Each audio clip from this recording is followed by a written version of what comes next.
స్వాగతం బతుకు చిత్రానికి.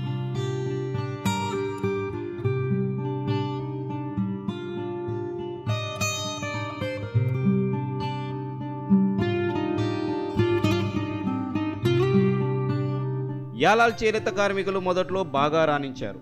తరువాత కొన్ని ఇబ్బందులు వచ్చినప్పుడు ప్రభుత్వం వారు భాగ్యనగర్ ఖాదీ సమితి ఒకటి స్థాపించి వీరికి నూలు ఇతర ముడి సరుకులు ఇచ్చి పని కల్పించి వీరు ఉత్పత్తి చేసిన వస్త్రాలు కొనుగోలు చేసి వారికి వేతనాలు చెల్లించేవారు.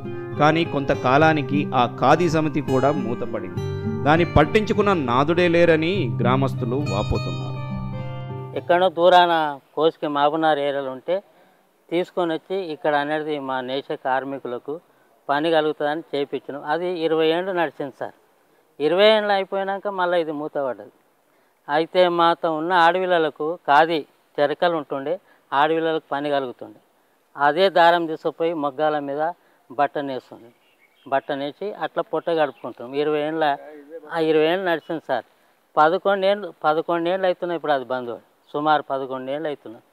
దాని సమస్యలు ఎక్కడ పోయినారో అడిగేటోళ్ళే చేసేటోళ్ళే. ఇక మా పెద్ద మనుషులు కూడా తిరిగి అలసిపోయినారు, ఇళ్ళలో కూకున్నారు. ఇక అడిగే దాతనే లేదు.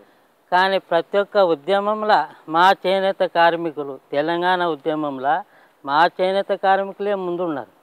రాష్ట్ర ప్రభుత్వం అన్న ఇప్పుడు రాష్ట్ర ముఖ్యమంత్రి అన్న మా చేనేత కార్మికుల గురించి పట్టుకొని ఆయన మాకు ఏదైనా ఇండస్ట్రీలో కానీ మొగ్గాలకే కానీ ఆప్కోకి వెళ్ళి కానీ ఆప్కో నుండి నూలు ఇప్పించి మా నేత మొగ్గాలకు నూలు ఇప్పించి ఆదుకోవాలని ఆయనకు మేము ఎన్నోసార్లు విజ్ఞప్తి చేస్తున్నాం.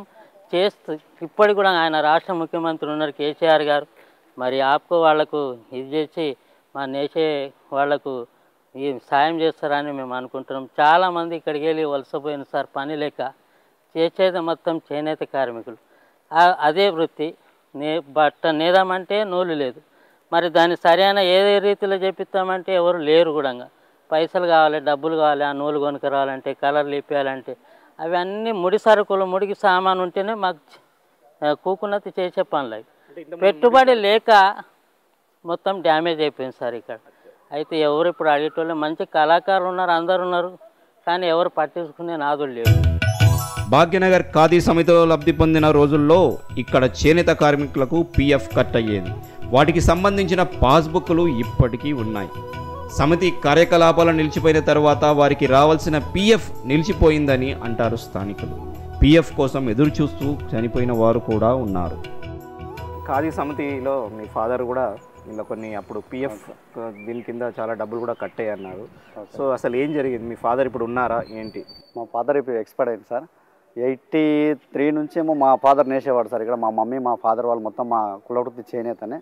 అయితే ఇక్కడ నేసేవారు. ఈ భాగ్యనగర్ ఖాదీ సమితి తర్వాత ఇక్కడ వైట్ బట్ట లుంగీలు కానీ బనీల బట్ట, అంగిల బట్ట తయారయ్యాయి సార్. ఇక్కడ చాలామంది సార్ మొగ్గాలు. ఇక్కడ ఒకప్పుడు చాలా మొత్తం చప్పుడు మొత్తము మొగ్గాల చప్పుడే వినబడేది సార్. ఇక్కడ విలేజ్లో వచ్చేస్తే టక్ టక్ టక్ అని శబ్దం వచ్చేది ఎప్పటికీ. అయితే అది పని లేక చాలామంది వలసపోయిన వాళ్ళు చాలా కార్మికులు ఉన్నారు సార్. సూరత్, షోలాపూర్ కానీ, బొంబాయి, భీమండి, నవసరి చాలామంది ఇక్కడ పోయింది సార్. మేము కూడా మా ఫాదరు చాలా రోజుల నుంచి కష్టపడ్డాడు కానీ దానికి ఫలితం ఏం లేదు సార్. మా మమ్మీ వాళ్ళు కూడా 2 మొగ్గాలు నేసేవారు సార్. మా ఇంట్లో 2 మొగ్గాలు నేసేవారు. వాళ్ళు చాలా ఇది లేదు. ఇక మా అన్న వాళ్ళు కూడా పని చేయలేక మేము కూడా చేసాం సార్. మొగ్గం నేసాను, నేను కూడా నేసాను. అయితే ఇక మా అన్న వాళ్ళు కూడా భీమండి వెళ్ళిపోయారు సార్. మా 2 అన్నలు ఉన్నారు. ఒక అన్న భీమండి, ఒక అన్న అక్కడ వేరే వెళ్ళిపోయింది సార్. మొత్తం టైలర్ పని. ఫాదర్కి పిఎఫ్ డబ్బులు ఏమైనాయి సార్? మా ఫాదరు ఎక్స్పైర్డ్ అయిన తర్వాత వాళ్ళకు లెటర్ రాసిస్తే ఒక 500 ఇచ్చారు సార్. ఖాళీ 500 ఇచ్చారు సార్. అంతే. ఇక అప్పటి నుండి ఆ డబ్బులు ఇవ్వలేదు సార్ ఇంతవరకు. ఎన్ని సంవత్సరాలు ప్రతి నెల అది పర్సెంటేజ్ 10%, 8% కట్ అయ్యేది సార్ ప్రతి నెల పిఎఫ్. 15 ఏళ్ళు కట్ అయిందా? ఎక్కువైంది సార్. 15 ఏళ్ళ కంటే 98 వరకు నేర్చేసాం. మొత్తం 98 వరకు. 83 నుంచి 98 వరకు నేర్చేసాం. అప్పటి నుండి అసలు ఆ పిఎఫ్ డబ్బులు ఎవరికి అడిగితే వస్తాయి, ఇప్పిస్తాం అనేవాళ్ళు, కానీ ఇంతవరకు అయితే ఇవ్వలేరు సార్ ఎవరు. ఖాదీ సమితి పాస్బుక్లు దగ్గర పెట్టుకొని వీరు పిఎఫ్ డబ్బుల గురించి ఎంతో ఆశగా ఎదురు చూస్తున్నారు. మీ ప్రైవేట్ ఫండ్లు 110 కోసుకుంటాం, 835 కోసుకుంటాం కదా. మేము కూడా మా సంస్థ నుంచి అని మేము 830 పైసలు కలిపి నువ్వు రాజీనామా పెట్టినప్పుడు ఆ డబ్బులు మీకు ఇస్తాం అని చెప్పారు. సరే ముందర భవిష్యత్తు మంచిగా ఉంటుంది కదా అని పట్టుకోండి సార్ అన్నాం. అట్లా ముగ్గం డిపాజిట్ కూడా నెలకు 7, 8, 10, 14 ఓసారి 20 ఎంత తాండు ఎక్కనేస్తే అంత పైసలు పట్టుకున్నారు. ఆ పైసలు కూడా రావాలి. డిపాజిట్ పైసలు మన్నాయి కదా, ఆ పైసలు కూడా రావాలి. ఇక వచ్చినాం 20 దగ్గర నేసినాక నాకు అత్యవసరంగా పైసలు ఉన్నాయి సార్ అని అంటే 500 ఇచ్చిండు, ఆరోగ్యం బాగాలేకుండా అట్లా ఇచ్చాను. ఎప్పుడైనా అడిగితే ఇక 50, 60, 100, 200 ఇట్లా ఇచ్చుకుంటూ పోయాను. ఎన్నో ఏళ్ళు మగ్గం పని చేసినా కొందరికి ప్రభుత్వ పరంగా రావాల్సిన పెన్షన్ రావడం లేదు. వీరికి చేనేత సంఘంలో గుర్తింపు కార్డులు కూడా ఇవ్వకపోవడం విచారకరం. మరి ఎందుకు వస్తలేదు పెన్షన్? పింఛని ఎందుకొరకు చేయలేరు చెప్పు, గదే వచ్చింది నాకు. పింఛనే వస్తలేరు, కింద వడ్డీ కూడా పోయిన మండలం పోతే కూడా చేస్తలేరు. అంటే ఏమంటున్నారు, ఎందుకు చేస్తలేరు? చేస్తాం పోమ్మ అంటారు. గింటి ఈ కాళ్ళు నొప్పి పెట్టుకొని కూడా ఇక గానే మరి కాళ్ళ కానే వాట చూడు. మరి ఎట్లా నీకు ఈ పిల్లలు లేరు, ఎవరు 10 రూపాయలు తెచ్చి ఇచ్చేటోళ్ళు లేరు. మరి ఎట్లా నీకు ఇప్పుడు ఇల్లు గడుస్తుంది? ఇక ఇల్లు అంటే ఇక గట్లే గడుస్తున్నారు. నీవు అన్నట్ల గిట్లా ఇంత తిను తాగా అన్నట్ల గిట్లా పెడుతున్నారు, తింటున్నారు. కాదమ్మా, ఇప్పుడు నీకు గవర్నమెంట్ నుంచి పెన్షన్ రావాలంటావా, ఏమంటావు? పింఛన్ రావాలి మరి, అవి ఉండనికే గదే తాగున్నారు చూడప్ప. అదేముండదు, కప్పితే ఉంటుంది లేకుంటే లేదు. అసలు ఒకప్పుడు యాలాల్ మండల చేనేత గ్రామాలు ఎలా ఉండేవో గ్రామంలో ఉండే ఓ సీనియర్ సిటిజన్ని అడుగుదాం. ఇప్పుడు నేను 77 ఏళ్ళు ఉన్నా. అప్పుడైతే నేను కొత్తలు వచ్చినప్పుడు ఇంటింటికి మగ్గాలు, ఇంటింటికి వైభోగం చెప్పే ఇది పరిస్థితి ఇది ఉండే. అటువంటిది ఇంకా ఇక్కడ పుట్టుబడి లేక నిజాం సర్కార్ జమాన్ నుండి ఇక్కడ చేనేత కార్మికులు, యాలాల సగ భాగం చేనేత కార్మికులే. జాన్రోళ్ళు కానీ ఇప్పుడు పద్మశాలి అంటారు, సాలోళ్ళు అంటారు. అయితే తుర్కోళ్ళు కూడా నేసేది ఇక్కడ. అయితే ఆ బట్టలు ఇప్పుడు టెరికాటు అవి టర్లిన్ బట్టలు ఉన్నాయి. కానీ అప్పుడు చేనేత చీరలు ఎంత ఫేమస్, యాలాల రైకలు చీరలు అవన్నీ చాలా ఫేమస్ ఉండేది. శివుని భక్తులు ఎక్కువ. నీలకంఠ స్వామి గుడి ఉండేది, ఎన్నో గుళ్ళు ఉన్నాయి. వాళ్ళు వారం చీరలు తీసుకుపోయి బజార్లు అమ్మేది. యాలాల నుండి పైసా పోతే కొత్తపేట, అప్పుడు కొత్తపేట అంటే తాండూరుని కొత్తపేట బజార్ నడుస్తుండే. అటువంటి ఈ ఇండ్లన్నీ అవే చూస్తారు. ఎట్లా ఒక కాలంలో ఇంటింటికి 10 మగ్గాలు ఉండేది. ఈ విధంగా అయిపోయింది ఇండ్ల పరిస్థితి. అయితే బతుకులేక భీమండి, సోలాపూరు, మన అక్కడ వేరే స్టేట్లకు వెళ్ళిపోయిన వాళ్ళందరూ. అది పరిస్థితి. అయితే ఆ కాలంలో ధనము అయితే ధాన్యం పట్టక వీళ్ళు నేసి చేస్తే ధాన్యం పట్టక భూముల్లో పోసారు, పాత్రలో పోసారు. ఆ కాలంలో అంత ధాన్యం. అటువంటి పరిస్థితి ఈ పరిస్థితి ఏర్పడింది మొత్తం పోయినందుకు. చాలా బాధ ఉంది. దీని మీద కేంద్ర ప్రభుత్వం కానీ మన రాష్ట్ర ప్రభుత్వం కానీ చర్య తీసుకొని, ఏ ప్రభుత్వం కాంగ్రెస్ వచ్చింది యాలాలకి ఏం చేయలేదు, తెలుగుదేశంలో వచ్చింది యాలాలకి ఏం చేయలేదు. కానీ కనీసం ఈ టీఆర్ఎస్ ప్రభుత్వం మన కేసీఆర్ గారిని చేసి ఆదుకుంటే వీళ్ళకు ఉపాధి ఉంటుంది, మంచిగా ఉంటుంది.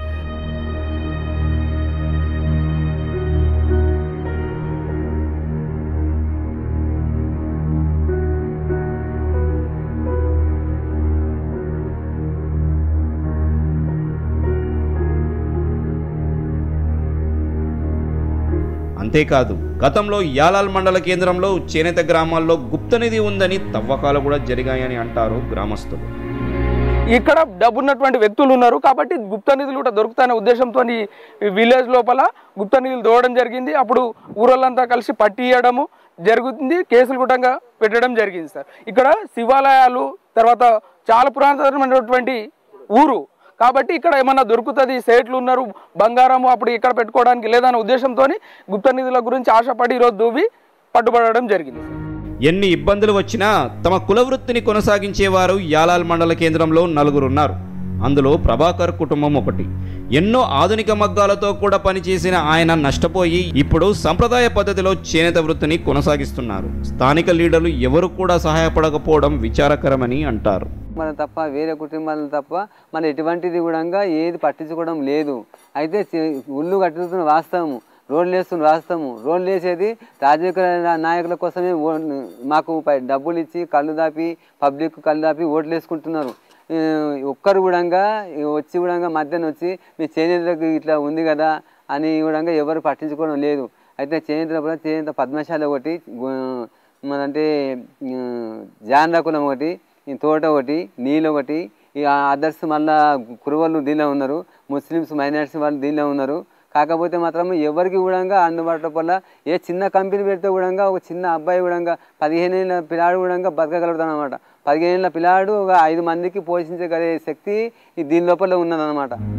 యాలాల్ చేనేత కార్మికులను ఆదుకోవడంలో ప్రభుత్వం విస్మరించిందని యాలాల్ చేనేత సహకార సంఘం అధ్యక్షులు జి రవిశంకర్ కూడా తెలిపారు.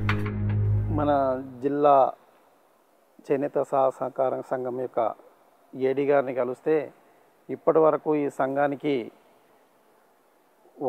ఒక్క రూపాయి కూడా చేనేత సహకార సంఘానికి సహాయం చేసినటువంటి పాపాన పోలేదు.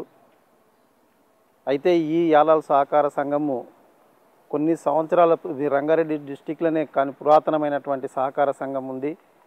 ఒక కాలంలో పట మంచి పేరున్నటువంటి ఈ సంఘానికి ఈరోజు గవర్నమెంట్ ద్వారా ఎటువంటి ఆదరణ పొందలేకపోతున్నది.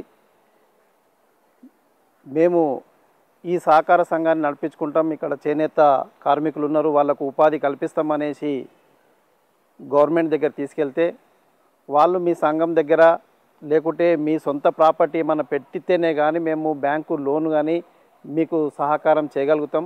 బ్యాంకు వాళ్ళ దగ్గరికి వెళ్తే మన సెక్యూరిటీ అడుగుతున్నాడు. సెక్యూరిటీ అంటే సహకార సంఘానికి సెక్యూరిటీ కానీ ప్రాపర్టీస్ ఏమీ లేవు.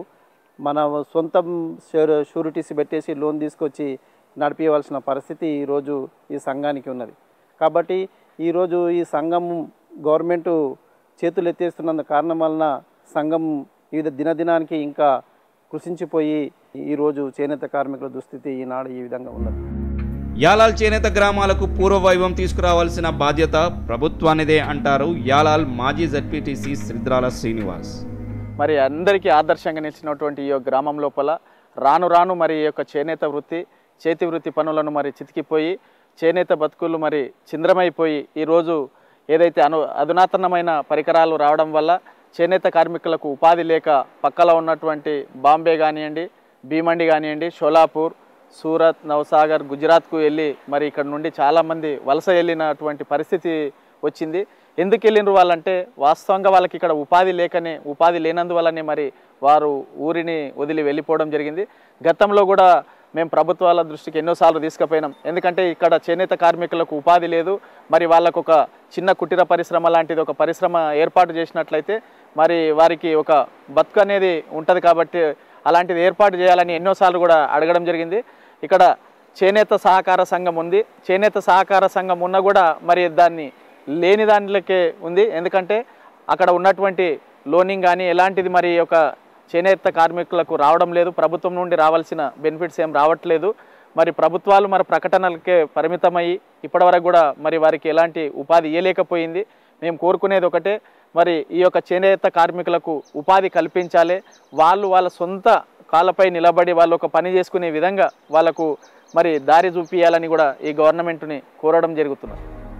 ఇప్పుడు యాలాల్ మండలం నుంచి జడ్పీటీసీగా ఎన్నికైన పట్నం సునీత మహేందర్ రెడ్డి రంగారెడ్డి జిల్లా పరిషత్ చైర్పర్సన్గా వ్యవహరిస్తున్నారు. ఆమె భర్త తాండూర్ అసెంబ్లీకి ప్రాతినిధ్యం వహిస్తూ ప్రస్తుతం రవాణా శాఖ మంత్రిగా కొనసాగుతున్నారు. ఇప్పటికైనా వీరందరూ ప్రభుత్వంపై ఒత్తిడి తెచ్చి చేనేత కార్మికుల జీవితాల్లో వెలుగులు నింపుతారని ఆశిద్దాం. కుమ్మరి వావిల తుమ్మలు మొలిసెను, కమ్మరి కొలివిల తుమ్ము వేరెను, పెద్ద బారిస మొత్తు వారినది, సాలెల మగ్గం సడుగులిరిగినవి, చేతి వృత్తుల సేతులిరిగిపాయే మా పల్లెల్లోన, గ్రామ స్వరాజ్యం గంగలోన వాయే నా దేశములోన, పల్లె కన్నీరు పెడుతుందో కనిపించని కుట్రల. హైదరాబాద్ శివారు ప్రాంతంలో పెట్టుబడులు ఆకర్షించడానికి తెలంగాణ రాష్ట్ర ప్రభుత్వం చేస్తున్న హడావిడి ఇంత అంతా కాదు. కానీ అదే హైదరాబాద్కి 120 కిలోమీటర్ల దూరంలో ఉన్న చేనేత కార్మికుల బతుకులు మాత్రం పట్టించుకోకపోవడం విచారకరం. ఇది ఈ వారం యాలాల్ మండలంలో ఉన్న చేనేత కార్మికులపై బతుకు చిత్రం. తిరిగి వచ్చే వారం మరో ఎపిసోడ్లో తిరిగి కలుసుకుందాం.